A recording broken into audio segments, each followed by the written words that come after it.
Srikalahasti Telugu Desam party MLA గారైన బొజ్జల సుధీర్ రెడ్డి గారిని ఈరోజు విపరీతంగా విమర్శిస్తూ సోషల్ మీడియాలో వైరల్ చేస్తున్నారు. అయితే బొజ్జల సుధీర్ రెడ్డి గారితో నాకున్న పరిచయం మేరకు నేను ఈ వీడియో ఆయన కోసం మాట్లాడుతున్నాను. అక్కడ జరిగిన విషయాలేంటి, వాస్తవాలేంటి నాకేం తెలీదు. కానీ నాకు తెలిసినంతలో జనరల్గా ఒక లాజిక్ అంటూ ఉంటుంది. ఆ లాజిక్తో ఆలోచించినా కూడా ఎక్కడ సుధీర్ రెడ్డి గారి ప్రమేయం దానిలో ఉండడానికి ఆస్కారం కనిపించట్లేదు. నేను ఇలా మాట్లాడితే వైసీపీ వాళ్ళు అన్నీ ఎర్రెక్కిపోతారు. మేమంటాం ఏంటి, ఆ కోట వినుత గారు భర్త అయిన చంద్రబాబు గారే మీడియా ముందే అన్నారు బొజ్జల సుధీర్ రెడ్డి హస్తం ఉంది దీని వెనకాల అని చెప్పి ఆయన అన్నాడు కాబట్టి మేము అల్లుకుపోతున్నాం అంటారు. వాస్తవానికి ఈ వైసీపీ వాళ్ళకి ఏంటంటే కోట వినుత గారు జనసేన పార్టీ ఇన్ఛార్జ్ మాత్రమే ఆ నియోజకవర్గంలో, ఆవిడ ఎమ్మెల్యే గారు కాదు. ఒకవేళ ఆవిడే ఎమ్మెల్యే గారు అయితే వీళ్ళు చాలా ఆనందపడతారు. కేవలం ఇన్ఛార్జే కాబట్టి ఆ ఇన్ఛార్జ్ పోస్ట్ నుంచి కూడా జనసేన పార్టీ దూరం పెట్టేటప్పటికి ఇప్పుడు ఈ మర్డర్ కేసుని కూటమి మీద ఎలాగైనా సరే బురద జల్లాలంటే ఖచ్చితంగా అక్కడ అధికారంలో ఉన్న ఎమ్మెల్యే మీదే బురద జల్లాలనేది వైసీపీ వాళ్ళ కుట్ర. ఆ క్రమంలోనే బొజ్జల సుధీర్ రెడ్డి గారి పేరుని తెరపైకి తీసుకొచ్చి ప్రతి అడ్డమైనోడు అనాలిసిస్ చేస్తున్నాడు వైసీపీ నుంచి వచ్చి. అయితే వీళ్ళు రెండు వెర్షన్లు చెప్తున్నారండి. ఒకటి ఏంటంటే ఎవరైతే డ్రైవర్ రాయుడు ఉన్నాడో రాయుడు అనే వ్యక్తిని బొజ్జల సుధీర్ రెడ్డి గారు కొనేసి ఆ రాయుడుతో వినుత గారి పర్సనల్ వీడియోలు తీయించారు అనేది ఒక వెర్షన్ చెప్పుకోతున్నారు వైసీపీ వాళ్ళు. ఇక రెండో వెర్షన్ అయితే మరి దారుణంగా ఉంది. సాక్షి మీడియా వెర్షన్ అది.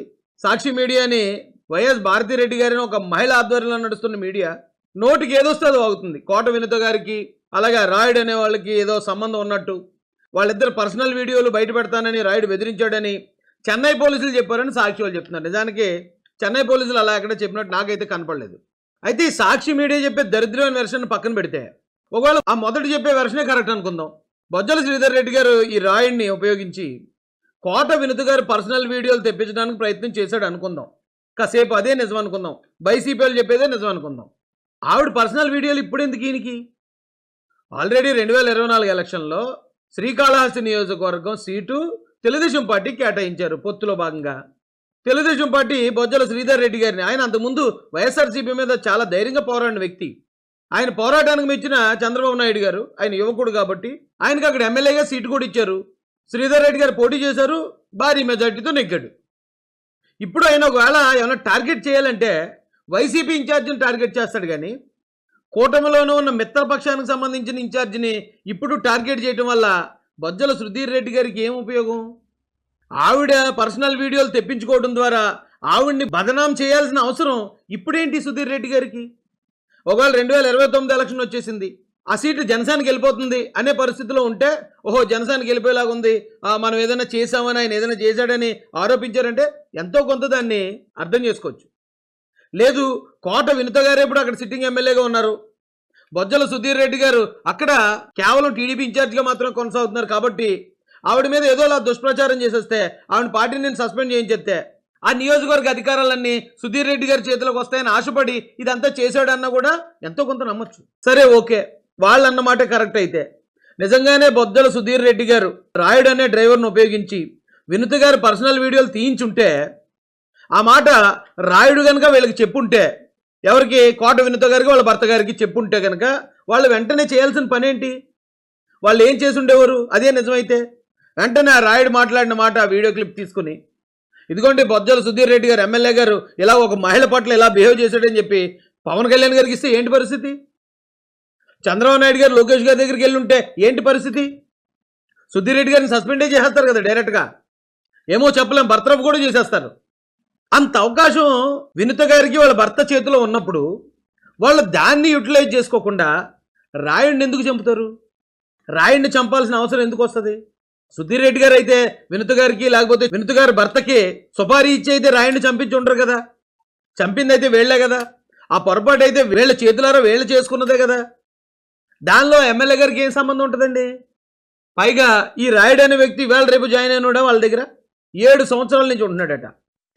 7 సంవత్సరాల నుంచి వాళ్ళ దగ్గరే పనిచేస్తున్నప్పుడు వాళ్ళ ఇంట్లోకి బెడ్రూమ్లోకి వెళ్ళగలిగేంత చనువు, సొంత ఇంట్లో కుటుంబ సభ్యుడికి ఇచ్చినంత చనువు ఆ రాయుడు అనే కుర్రోడికి వాళ్ళు ఇచ్చినప్పుడు ఒకవేళ ఏమన్నా అయితే గీతే వాళ్ళ పొరపాటు అవుతుంది. అది ఇతను సరిగ్గా ఎస్టిమేట్ చేయకుండా ఈ రాయుడు అనే కుర్రోడిని వాళ్ళని నమ్మి అక్కడ దాకా తీసుకెళ్ళి వాళ్ళు మోసపోవడం అనేది అయితే వాళ్ళ పొరపాటు అవుద్ది, లేదా వాళ్ళని మోసం చేయడం అనేది రాయుడు పొరపాటు అవుతుంది తప్ప దీంట్లో బొజ్జల సుధీర్ రెడ్డి గారికి ఏంటంటే సంబంధం?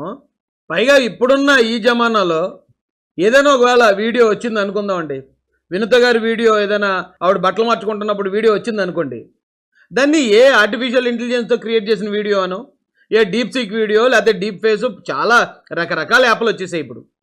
అలా ఏదో క్రియేట్ చేసిన వీడియో ఏదైనా కొట్టిపారెత్తే అయిపోను. లేదా మొన్న చేబ్రోలు కిరణ్ ఒక వీడియో మాట్లాడాడు వైఎస్ భారతిరెడ్డి గారి మీద. ఆ వీడియో ఇప్పుడు ఎక్కడ ప్లే చేసినా సరే ఆటోమేటిక్గా బ్లాక్ అయిపోద్ది. ఆటోమేటిక్గా ఆ ఏదైతే ప్లే చేశారో ఆ ప్లే చేసిన యూట్యూబ్ ఛానల్ మీద స్ట్రైక్ కూడా పడిపోతుంది. సో వినుత గారి వీడియో అలాంటిది ఏదైనా ఉన్నా అలా బయటకు వచ్చినప్పుడు దాన్ని మనం అలా ఏర్పాటు చేసుకునే అవకాశం ఉంది. పైగా ఒక మహిళని ఇలాగా అవమానకరంగా, అది కూడా ఒక ఎమ్మెల్యే అభ్యర్థి పట్ల ఇలా బిహేవ్ చేశారు అంటే కనుక వాళ్ళకి ఎంత కఠినమైన శిక్ష పడును. వినుత గారు కానీ వాళ్ళ భర్త గారు కానీ వాళ్ళు సరైన దారిలో వెళ్ళలేదు. ఈ ఆధారాలు పట్టుకుని పవన్ కళ్యాణ్ గారిని కలిసిన, లోకేష్ గారిని కలిసిన, చంద్రబాబు నాయుడు గారిని కలిసిన వీళ్ళకి క్రెడిబిలిటీ పెరుగును, వాళ్ళకి కఠినమైన శిక్ష పడును. దానికి కారణమైన వాళ్ళకి వీళ్ళేమో అది వదిలేసి క్షణికావేశంలో, ఉద్రేకంలో ఎక్కువ మనిషి ప్రాణం తీసేశారు. ఒక మనిషి ప్రాణం తీసేయటమే కాకుండా దీనికి కారణం మళ్ళీ పలానా ఎమ్మెల్యే గారని ఒక మాట అనిస్తే ఇంకా ఎమ్మెల్యే గారు బాధ్యుడు అయిపోతాడండి.